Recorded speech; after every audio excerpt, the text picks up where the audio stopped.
పరిశుద్ధ గ్రంథం ఛానల్ వీక్షిస్తున్న ప్రతి ఒక్కరిని దేవుని పేరిట వందనాలు తెలియజేసుకుంటున్నాం.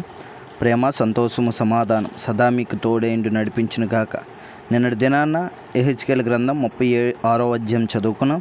ఈరోజు యెహెజ్కేలు గ్రంథం 37వ అధ్యాయం చదువుకున్నాం. యెహోవా హస్తము నా మీదకి వచ్చెను, నేను ఆత్మవశుడనై ఉండగా యెహోవా నన్ను తోడుకొని పోయి ఎముకలతో నిండి ఉన్న ఒక లోయలో నన్ను దింపెను. ఆయన వాటి మధ్య నన్ను ఇటు అటు నడిపించుచుండగా ఎముకలు అనేకములు ఆ లోయలో కనబడెను. అవి కేవలం ఎండిపోయినవి.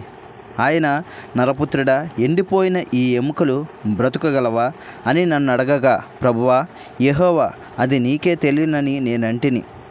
అందుకు ఆయన ప్రవచనమెత్తి, ఎండిపోయిన ఈ ఎముకలతో ఇట్లానము, ఎండిపోయిన ఎముకలారా, యెహోవా మాట ఆలకించుడి.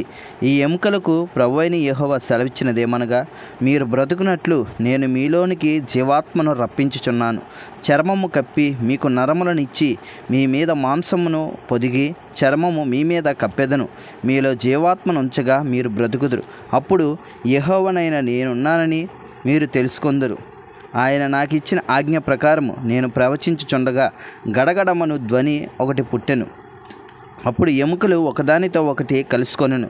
నేను చూచుచుండగా నరములను మాంసమును వాటి మీద వచ్చెను. వాటిపై చర్మము కప్పెను. అయితే వాటిలో జీవాత్మ ఎంత మాత్రమును లేకపోయెను.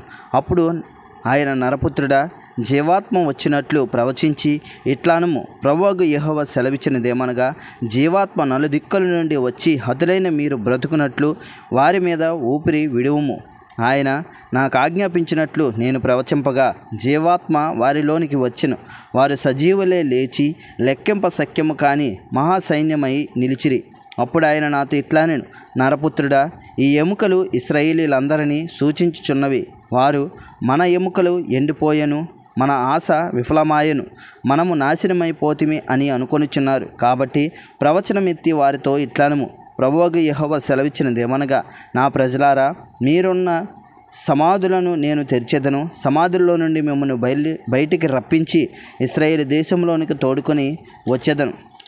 నా ప్రజలారా, నేను సమాధులను తెరిచి సమాధుల్లోనున్న మిమ్మల్ని బయటికి రప్పించగా నేను యెహోవానై ఉన్నానని మీరు తెలుసుకొందురు. మీరు బ్రతుకునట్లు నా ఆత్మను మీలో ఉంచి మీ దేశంలో మిమ్మల్ని నివసింపజేసేదను. యెహోవానగు నేనే మాట ఇచ్చి దానిని నెరవేర్చునని మీరు తెలుసుకొందురు. ఇదే యెహోవా వాక్కు.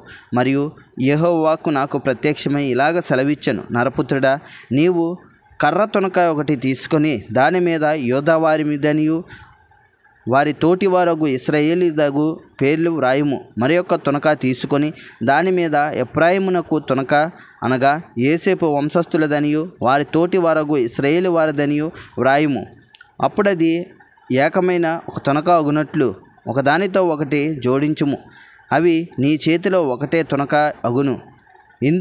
ఇందులకు తాత్పర్యము మాకు తెలియజెప్పవా అని నీ జనులు నిన్ను అడగగా, ఆ రెండు తునకలను వారి సమక్షమున నీవు చేత పట్టుకొని వారితో ఇట్లనుము, ప్రభువైన యెహోవా సెలవిచ్చినదేమనగా, ఎఫ్రాయిము చేతిలో నున్న తునక అనగా ఏ తునక మీద ఇశ్రాయేలు వారందరి పేర్లు వారి తోటి వారి పేర్లను నేను ఉంచితనో, యోసేపు అను ఆ తునకాను యోధావారి తునకాను నేను పట్టుకొని ఒకటిగా జోడించి నా చేతిలో ఏకమైన తునకాగా చేసేదను.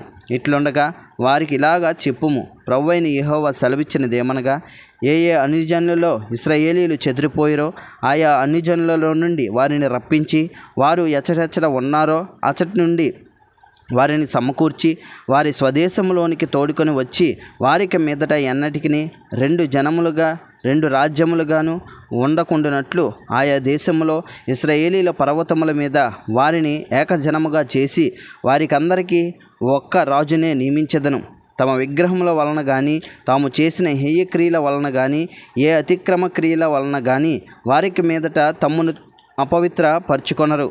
తాము నివసించిన చోట్లన్నిటిలో వారు మానక పాపములు ఇక చేయకుండా వారిని రక్షించి వారిని పవిత్రపరిచెదను.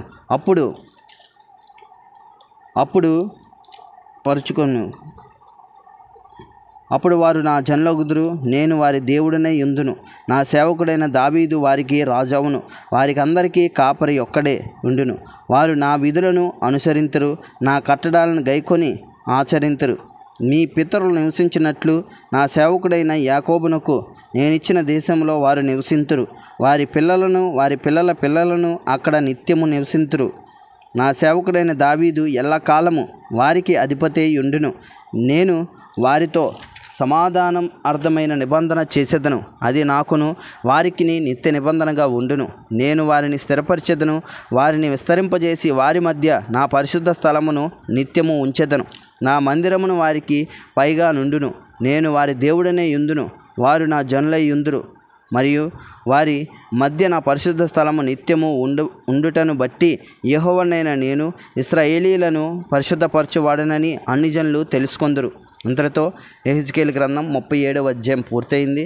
రేపటి దినాన యెహెజ్కేలు గ్రంథం 38వ అధ్యాయం చదువుకుందాం. ప్రేమ, సంతోషము, సమాధానం సదా మీకు తోడేంటి నడిపించునుగాక. ఆమెన్.